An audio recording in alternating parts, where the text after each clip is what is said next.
మిడిల్లో రాస్తాము, అప్పర్ జేలో రాస్తాము, లోవర్ జేలో రాస్తాము. ఆ లెటర్స్ ఏంటో ఒకసారి చూద్దాం. G letter, next J letter, next Y letter and Z letter. All zones letters అంటే 3 జోన్స్లో రాసే లెటర్స్ ఎన్ని ఉన్నాయి? మొత్తం 4 ఉన్నాయి. ఆ 4 లెటర్స్ కూడా మళ్ళొక్కసారి సెట్ లాగా రాసాం. ఆల్ జోన్స్ అంటే 3 జోన్స్లో ఉండే లెటర్స్ని ఒక సెట్ లాగా నెక్స్ట్ లైన్లో రాద్దాం.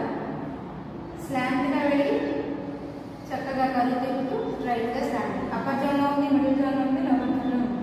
నెక్స్ట్ పెద్దగా కళ్ళు తిరుగుతూ స్లీపింగ్ రాస్తాం, స్ట్రైట్గా రాస్తాం, పెడితే ఎగ్జిట్. నెక్స్ట్ కరువుతో స్లాంట్ రాస్తే మళ్ళీ స్లాంట్, స్ట్రైట్గా రాస్తే వైట్. Next Z U Y. చూడండి జీ జే వై జెడ్ ఈ 4 లెటర్స్ కూడా మనకి 3 జోన్స్లో ఉంటాయి. మిడిల్లో ఉంటుంది, అప్పర్లో ఉంటుంది, లోవర్లో ఉంటుంది. సో ఆల్ జోన్ లెటర్స్కి 4 లెటర్స్, ఎక్సెప్ట్ లేని 2 లెటర్స్కి 11 లెటర్స్. సో ఇవి మర్చిపోకూడదండి, ఇవి చాలా ఇంపార్టెంట్. ఇవి గుర్తుంటేనే లెటర్ కనెక్ట్ చేయడానికి ఈజీగా ఉంటుంది. సో బాగానే ఉంది. ఏ నుంచి జెడ్ వరకు నేర్చుకున్నాం, జోన్లో ఎలా రాయాలి అనేది నేర్చుకున్నాం, ఎక్సెప్ట్ లేని 2 లెటర్స్ కూడా నేర్చుకున్నాం. అలాగే ఆల్ జోన్స్ 3 జోన్స్లో ఉండే లెటర్స్ కూడా నేర్చుకున్నాం. సో మరి ఇక్కడ ఎక్స్ హైట్ లైన్ 2 లెటర్స్ని ఎందుకు వేరుగా రాసాం? చూడండి ఈ 11 లెటర్స్ని ఎందుకు వేరుగా రాసాం అంటే, ఒక్కసారి ఈ 11 లెటర్స్ కాంబినేషన్లో వచ్చే ఎందుకు విడిగా రాసాము అంటే, ఈ 11 లెటర్స్ కాంబినేషన్లో వచ్చే వర్డ్స్ మాత్రమే నెక్స్ట్ రాయబోయే స్మాల్ లెటర్స్కి కనెక్ట్ అవుతాయి.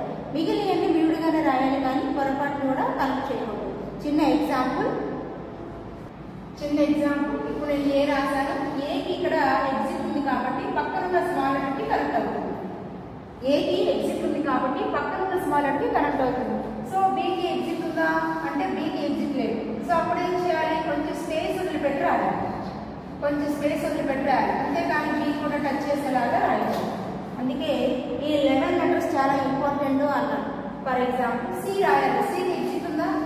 ఎగ్జిట్ లేదు కాబట్టి ఏం చేయాలి? టచ్ అవ్వకుండా రాయాలి, టచ్ అవ్వకూడదు.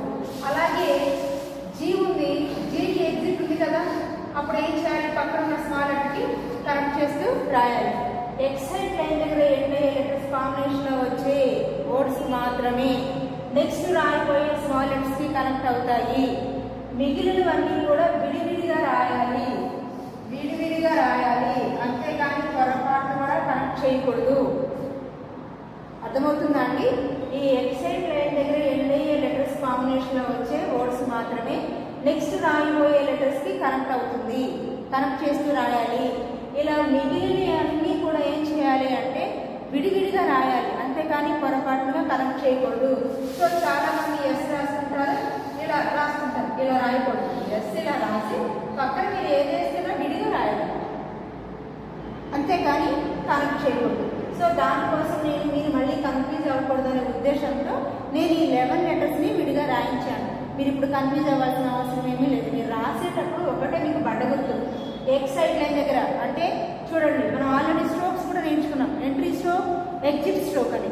ఎగ్జిట్ స్ట్రోక్ అనేది ఎక్సైట్ లైన్ దగ్గర ఎండ్ అయితే ఆ లెటర్కి పక్కనున్న స్మాల్ లెటర్ కనెక్ట్ అవుతుంది. మిగిలినవన్నీ ఇలా విడివిడిగా రాయాలి అనేది ఎక్కడ తెలిస్తే మీకు ఎక్కడ కూడా ఇబ్బంది పడే అవకాశం అనేది ఉండదు. సో ఇది ఈరోజు క్లాస్. నెక్స్ట్ క్లాస్లో ఏ నుంచి జెడ్ వరకు నేమ్స్ ఎలా రాయాలి అంటే ఎలా కనెక్ట్ చేసి రాయాలి అనేది నెక్స్ట్ క్లాస్లో నేర్చుకుందాం. హ్యాండ్ రైటింగ్ పరంగా మీకు ఎలాంటి డౌట్స్ ఉన్నా సరే దయచేసి కామెంట్ రూపంలో తెలియచేయండి.